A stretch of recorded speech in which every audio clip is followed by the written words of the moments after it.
Well, glad that you're still here with us on the Morning Express. This 23rd day of March 2015 is a great day, and we've got a good show lined up for you. But before we go into the way it is, we have a sports chat, and yeah. Yes, we do. And also, just before we introduce Robin Toskin, who's leading our agenda on that, remember later on our lifestyle segment, today we're all about cults. We're focusing on cultism, some of those very bizarre things you hear about, have witnessed, have seen and watched, even with the Magu family that played out. We'll be focusing on that later on, the way it is coming up in the next hour. But now, we, the Manchester United people, I like to associate ourselves. Especially when there's a win involved, eh? No, I do not abandon the great You don't jump ship. Man U when things are not very good. Beat Liverpool yesterday, so that's EPL, and Robin Toskin is here to talk to us a little bit about what's been happening over the weekend, but also more sports matters. Good to see you. Good to see you too, Guy. You support which team? I've been a supporter of Manchester United since 1986. Okay. Yeah. Take it away. In the room. Thank you very much, Sophia. This morning in the studio, I have with me here Charles Gasheru, director, IMG PR company. I would say very much welcome this morning. Morning. I want to talk about sports. I'm sure that you follow sports both locally and internationally. I don't know, yesterday, Liverpool, Manchester United, what was your take? My elder son supports Man U. I don't really support any team in the Premier League. I sort of support players as opposed to teams. But it was quite interesting that I was hoping Liverpool sort of win so that I can laugh at my son, but it didn't happen. That now means that Liverpool are 5 points behind Manchester United in the race for the top four, and which means Champions League spot. And also, you saw Chelsea winning at Hull City 3-2. Tough game, but of course the showstopper of world football last night was Real Madrid, Barcelona. Did you stay up late? Unfortunately, I had to be at this interview this early, so I had to sleep. So thanks to you, I never watched the game. Yeah, because Real Madrid actually fell off 4 points behind Barcelona by losing 2-1 at Camp Nou. And of course, again in Germany, there was another big game. Bayern Munich losing for the first time at home 2-0 to Borussia Mönchengladbach. We are told that Bayern Munich had not lost at Allianz Arena since April of 2014. I don't know, what does that mean in Germany? No idea. Really, it was keen, But of course, you're a sports guy locally here. Yeah. You've been following all those events. The other day, I just saw your company, organizing the Beyond Zero campaign marathon in Nairobi. How was that? Yeah, good event, great turnout. But back to football. I mean, again, going to what we were speaking about this morning. Sure. The things that you're just talking about, the records being broken, people have not won here. Rooney hasn't scored at Anfield for the last 10 years. Yeah. All those kinds of statistics and facts, the data, the technology is what is driving sports today. Sure. And I hope we can speak the same thing about Tusker versus was it Ushuru? 0-1. Yeah. So apart from the scoreline, what else can we say about that game? When is the last time Tusker beat Ushuru? Well, those statistics are those facts that whet the appetite of people. So those kind of stuff is exactly what makes sports interesting and so on. First Ladies Half Marathon was a great success. Over 20,000 people showed up. And I'll have a few things to say about that a bit later. Okay, because also yesterday in South Africa, Kenya finished 4th in the basketball invitational tournament, where Nigeria won that tournament. Kenya played very well, of course, although they finished 4th. But by beating South Africa in one of the matches on Saturday, that tells you a lot about basketball in Kenya too. It's quite interesting you mentioned basketball, because now basketball is on TV, yeah, which is great. When we were growing up in the Eastlands in our early days, basketball was huge. A lot of basketball was played at YMCA, at Baptist. It was a huge sport for Kenya. And we never used to watch the Premier League, we always used to watch the NBA. I don't know what has happened to basketball. Again, it's another sad Kenyan this story. This is reawakening in the Kenyan, basketball scene. We've seen how the league has been played out. The Nairobi Basketball Association has been organizing very good tournaments, and also the National Association. So we just hope that maybe we are going to witness a new chapter in Kenyan sports. But of course, your passion football. Yesterday, Tusker losing to Ushuru, you must have really, felt bad, because I know your connections with Tusker FC. I do have connections to Tusker FC. I think what is more worrying is the state of football in Kenya more than the Tusker loss. I don't know what the motivation the players have at the moment. Do they know whether they're going to play in the next weekend? Is there going to be another court injunction? And under those circumstances, I think it's very difficult for the players to get into a proper frame of mind to say, where are we going? There's talks. People are still on the table discussing about 2 zones. People are still on the table wondering whether we're going to have an FKF league or the KPL league is going to stay. Under these circumstances, what is the motivation of the players, of the fans? Because when you talk about motivation, what about Gor Mahia now? Because they won 3-1 against Chemelil last evening, and we all know that Gor Mahia don't have sponsorship. They have been, fundraising from fans and well-wishers. When you talk about motivation, I don't know what you mean by that. Gor Mahia is I don't know how to describe Gor. Gor is a big team. Its fans will describe it as a big brand. I beg to differ. If they were a big brand, they would be having sponsorship, falling all over them. They have to rise and really fit into their own shoes, because Gor Mahia has huge potential, which they have completely failed to realize for many reasons. Yeah, which actually brings us to today's topic about sports and sponsorship, because we've seen big clubs, AFC Leopards, Gor Mahia. You can describe them in this part of Africa or the world that they are big brands or big clubs. I don't know what you make of that from a professional perspective in PR world and also sports and sponsorship. You don't become a big brand by saying you're a big brand. You become a big brand by putting certain ingredients into yourselves to become a big brand.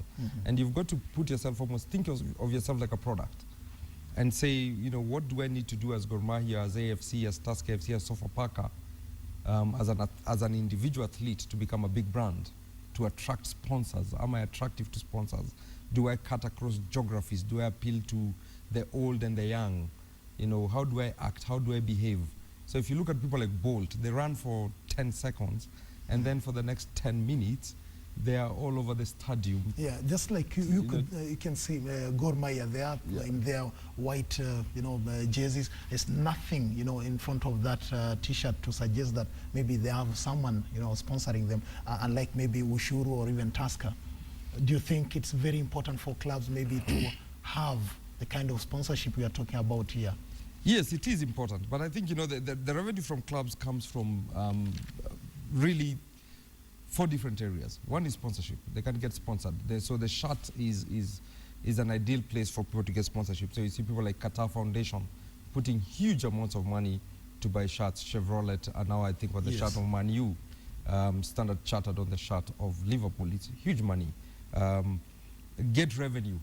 Gor Mahia FC have been able to attract a lot of fans, so they should be making a bit of money from Gate. Media rights. So I think that has been a touchy point in Kenya. Supersport has obviously put money in the league. Who owns the rights? Is it the teams? Is it the league? And so on and so forth. And obviously merchandising. So let's speak about the marathon briefly. We had the marathon on Sunday for the First Ladies Half Marathon. Yeah. We had 20,000 runners, each buying a shirt for 1,500 shillings. So we do the maths. Very quick. 30 million shillings. That's 30 million shillings. Just so in 1 week. Also. In 1 week. Yeah. In fact, literally 80% of the people who participated on Sunday bought their shirt in that last 1 week. So about 17,000 people. So you are saying that local clubs here, they have not maximized on that segment of revenue? They haven't. If Gor Mahia really has a huge following, and we know it does, so why are they not selling 30,000 shirts a year at 1,000 shillings to raise 30 million, for example, and make themselves the brand that they should be? Where there are games not attracting 10,000 people paying, even if it's 200 shillings, and raising X amount of money per game. The violence, the hooliganism is obviously getting in the way of the Gate. The merchandising themselves, if Gor fans themselves are wearing counterfeit merchandise, and I remember there was a case once where people are complaining about the cost of the shirt, which the fans have a valid point. The fans need to be consulted. You need to do a market survey and find out, can our fans afford the shirt we're trying to sell them? But if the fans themselves are not happy to wear the shirt, they're then going and buying something else. And the sponsors themselves, are the sponsors buying? When AIG sponsored the New Zealand All Blacks, they bought 65,000 shirts as AIG. So are the sponsors themselves also coming to the table? Are the sponsors motivated enough to say, on Fridays we will be wearing the Gore shirt? Yeah, you are involved in this sports sponsorship, deals. What is it that the Kenyan clubs are not doing exactly? Maybe just being specific. A team like FC Leopards, you've seen, we are told, there are media reports that they are about to lose the sponsorship with Mumias. Gor Mahia lost their sponsorship with Brookside. They did not renew it. Is there something Kenyan clubs are doing that maybe is making these potential sponsors, run away from them? Toskin, I don't know whether I have the exact answer. I'm not really the expert in that, but I'll say something. And I like to look at the global perspective. When All Blacks made their pitch in 1999 to sell themselves to sponsors, they defined their brand as excellence, respect, humility. And they said they have extended values of power, masculinity, commitment, teamwork. They said we are traditionally embedded in the New Zealand tradition. Yeah. We're inspirational and we are fair play. So define God for me. What have they defined themselves as? They are 14-time Kenyan champions. That is just winning. Winning Winning does not make a brand. It's just an ingredient of a brand. It's like a stool with one leg. So you're just a champion. What else do you have? What is your brand? I mean, are you committed to, what is your values? I think God came close when they gave us the term, was it Gini Wasekao? Those kind of things, so that we start identifying with you. So that brand managers can look at you and say, you look like you speak to our brand. You have the same values. So people like Coke who sell their brands as fun. So suddenly you sell yourself as a fun brand. And people say, our brand is for fun, and therefore we can associate with you because you're a fun brand. So you look at teams like in the IPL, again, global examples, the Kolkata Knight Raiders, most valuable IPL franchise in the Indian Premier League for cricket. They are not the champions, but they are the most valuable brand. And they brand themselves as entertainers. That's how they've put themselves. Their product is cricket team and their merchandise sells like mad. Yes. So they are valued at $42 million. Can Gor Mahia, FC Leopards maybe, or even Tusker come forward and say, we are worth this much, do you think? They have to go through a branding exercise. They have to look for experts. Maybe locally we have people like Paula Cha and Derek Banga. They need to look for people like that and actually go through a branding exercise. It's the same thing people like Rudisha have to do, Kemboi have to do, Eldoret Express. All our athletes have to do the same thing. Go through a branding exercise, define who they are, and then go out and sell themselves. I saw a very beautiful website belonging to Usain Bolt. I haven't seen any of our athletes, having that kind of website. Is that one of the things undermining their presence? We can speak all day about the Kenyan athletes. Great on the track. Again, about winning. Winning is not everything in terms of building a brand. You can be champion, but you're not building your brand. 2012, Sebastian Coe, after Rudisha's exploits, said that this was the performance of the games. Not just of the track and field, but of the games. Rudisha's performance was the performance of the London Games. Remember, Bolt had just won 100 and 200. Sure. Yet Seb Coe, who was the LOC chairman, said this was the performance of the games.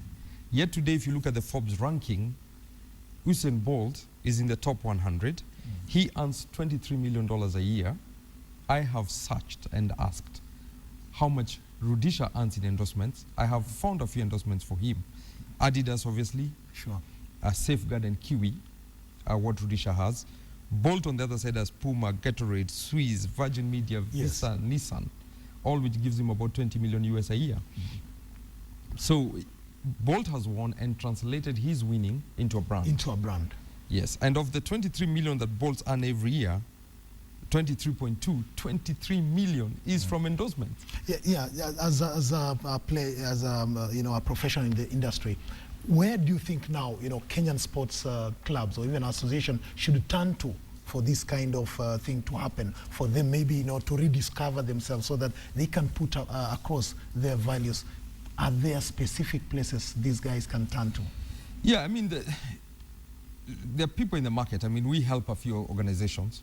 We help Team Kenya when they were going to London to rebrand to Team Kenya, to just make it a bit, appeal. We changed the logo. We relaunched the logo. I think that was about 2010. At the time, we were working with Octagon, one of the biggest marketing companies in the world, for that rebrand. I think the organizations, first and foremost, they've got to get their houses in order, and then really try and market themselves, make themselves more marketable. We've seen the changes in a place like rugby, which traditionally has attracted huge amounts of money in sponsorship. We've seen them go into a bit of turmoil and then quickly right the boat and try and hold it steadfast to make sure that they keep attracting sponsors. You had Bob Collymore of Safaricom clearly come out and say, we will not put money in associations in turmoil. Talking of that, last week, AFC Leopards, there were reports and actually pictures went viral where AFC Leopards, a parallel team was being formed at Kabete Technical, recruiting club players. Yet we know that there's another club by the name AFC Leopards.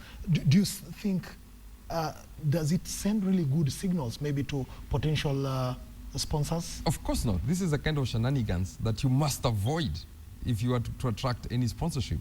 The sponsors of AFC Leopard, if it's Mumias or anybody else coming tomorrow, needs to be sure that if I put my check here, there will be no controversy and that I'll get my value for money. And that is not happening today. So if a parallel team of AFC Leopards is being formed, I mean, who then is wearing my shirt? Okay, that's very interesting. Viewers, as we continue with our talk this morning, a FIFA team is in Nairobi here trying to broker a deal between FKF and also Kenya Premier League. We all know that there has been a standoff between Football Kenya Federation and the Kenya Premier League, and therefore FIFA has sent Ghana FA President Kwesi Nyantaki and also the head of associations, a man by the name Primo from Zurich, and also the FIFA development officer from East and Central Africa is a Botswana guy called Ashford Memelodi. They are in town here trying to broker a deal. Do you think these guys will reach an agreement? I think what's happening in football is very sad, Toskin. I don't know whether they'll reach an agreement. I think people have dug in pretty hard, and I'm totally surprised that we've allowed a few people to hold Kenyan football at hostage. I'm totally surprised. We negotiated the deal for Harambee Stars to get sponsorship a few years back. Yeah. And it was during the transition when the sort of the old federation was sort of going into the AGM. Yeah. And it was a smooth sponsorship deal. And today, I don't know whether we are able to negotiate such a similar deal. Yeah. As we continue talking about this, I hope KTN viewers, you and football fans for that matter, you should be able to tell us maybe in our Facebook page and also Twitter handle at KTN Morning Express. What are your views? Do you think FIFA will finally broker a deal between FKF and KPL? And also, what do you think ails the Kenyan clubs in their bid, to get sponsorship? Patrick Korir joins us now. He is the founder, CEO of Futa.com. He is here to tell us more about, what are the clubs maybe are not getting right, in terms of, trying to portray themselves as, clubs and also corporate bodies. Welcome. Toskin, thanks for, I'm sorry that I'm a bit late, Charles. Toskin, you have to look at very many areas. One is that you look at a club like Esperance. This is a team that Gor could actually beat in '87. But you know what? If you look at the valuation by 2014, Esperance is valued at 11 million euros. 11 million euros. Now, I did an article. I did quite some in-depth research about Gor. That was somewhere in mid-2013. And you know the valuation was 300 million. 300 million? Gor is what? 300 million? 300 million. And I looked at very, very many factors. One, you look at how much grants that clubs get. You look at how much it is that they earn. And if you look at in all senses, the only way that they earn is actually get takings. That is one. Secondly, a bit of sponsorship. And then thirdly, only if they win a trophy, maybe like the top 8, you get your 1 million. If you win your Super Cup, you get 750,000. Now, there's no other way. Now, I did some research on someone called Tukenish Diarra. no, sorry, Tukenish Dara. Yeah. And what he said is that there are 3 ways that you can actually value a club. One is you make sure that the club signs the best players, gets to the pitch, and wins their trophies. 2, by virtue of that, then a club begins to attract a fan base. And 3, which is the most important, is that once you attract a fan base, now you begin to monetize from that fan base. Now that's how you improve your value as a club. Now you find that Gor Mahia have won 2 titles. they've won It's 2 one of titles. the- Actually, yeah. you count 14 titles. Yeah. You count Over 9. the last 2 seasons, they have won 2 straight They've titles. won 2 straight Yeah. titles. So are Now- you saying they're on track? Well, it goes beyond that because there's also a lot of management. That is something else. And then beyond that, if we look at God in 10 years' time, what's the vision? Do they intend to build a stadium? That is one, because assets give you brand valuation. Yeah. So are they planning to do all these things? Now, we all know how clubs are run, is that it's based on the person who's in office. The moment he's gone, he goes with the vision. And unfortunately, that affects valuation of clubs. I'll not give you another example. Chief Commercial Officer of Arsenal in Yeah. 2010, he was called Tom Fox. And he said something very simple. If you cannot monetize your club, then you do not have a brand value. Then actually what you become is just some club which has players and can actually go to the pitch and play. Brand valuation is 0. So you see, so a lot of factors come in. We've seen actually for FC brand valuation Leopards, to come FC in. Leopards and Gor Mahia, they command a huge fan base. And of course, I think Gor Mahia is now the best supported club, yet you are saying that these clubs have failed to monetize that fan base. How many clubs merchandise, for example? Like if God put on a kit or AFC, how many of those can they go out and sell? But you talked about counterfeits, merchandise also. How much does it affect them? Korir is very right. Everything revolves around the fans. And the fans have to support their clubs by buying merchandise. And merchandise is great because even those who don't watch the games in the stadium can still wear the merchandise. We see it today. I'm sure yesterday if I went to Nairobi's hotspots, I would have found people wearing Liverpool or Man U or supporting whichever team they have. And, they're spending $100 on some of these nice shirts. So if the fan base is there and is actually not buying the merchandise, for example, is not supporting the team, is not buying their home and away kit, if indeed there's a home and away kit, then you cannot unlock the value. So God could very well be valued at $1 billion. The potential for Gor Mahia, in my opinion, is huge.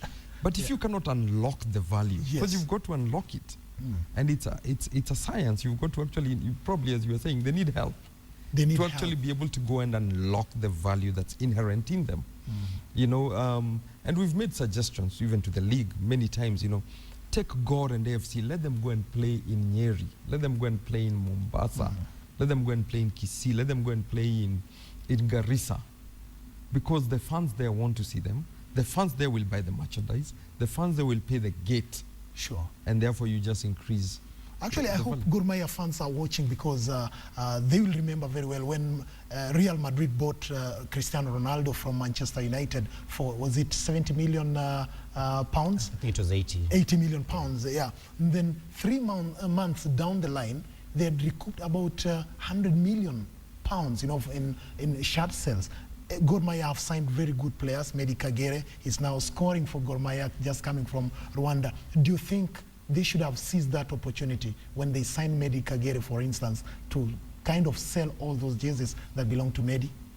Exactly. That's what clubs need to do. I'll also give you an example. When Gor was playing Esperance in the CAF Champions League last season, they had a winger who they had bought from a club in Algeria. Yeah. They bought him for 600,000 euros. Now, if you talk about Mehdi Kagere, a few seasons back, he was the top scorer at Sekafa. He was hot cake. God wanted to buy him then. Yeah. His value then was very high. But then what did they do? They bought him 3 seasons later. So see, his valuation had dropped. It's not like it was before. So, but what you're saying is right. Some of the players that you buy actually improve on your potential to make money. But then it has to be at the right time and it has to be done in the right way. Now, because once that boat goes by, then you miss that opportunity. Now, that happened in terms of Kagere. Because right now, if you think of Kagere, he's not your biggest player across the region. Yeah.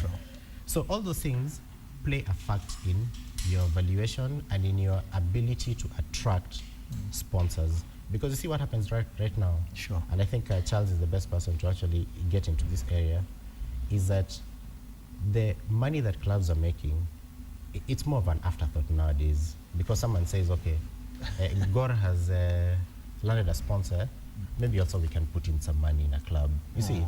So it's not really because they can see the value of attaching themselves to a club. It becomes more of an afterthought. As we wind down, wind up this program, if there was that one thing that you ever wanted to tell these clubs to do or not to do, what would that be? I mean, they have to start with the basics. You've got to be. People look at various things. Are you well run? Are you organized? Do you have governance? Will I get value for my money if I put money in you as a sponsor? If I'm a shirt sponsor and I give an athlete my shirt, will I see him the next weekend wearing another shirt? So please. They should play by the rules. Play by the rules. So please start in-house. Clean up your house. Fans have to be tamed, and they have to be.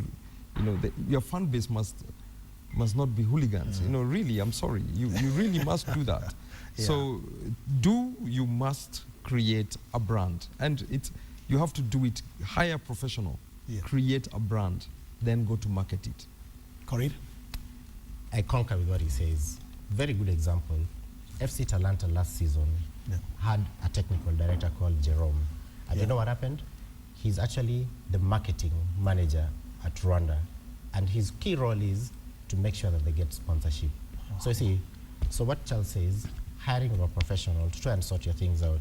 The only problem is that we believe we can do it, but then we really can't do it because you don't give a sponsor value for their money. Now, unless you begin to do that, then we're always going to get people who want to come in and give you some cash to do a little something, maybe transport, maybe to associate yourself with one event, and then they leave. Viewers, there you have it. Gor Mahia fans, even FC Leopards fans also, and their officials. The time is now. Engage a professional to help you, realize the potential of the club so that you can move forward. The experts here have said that you have to create that brand and also put all those ingredients. Sophia. All right, great discussion. Thank you, gentlemen.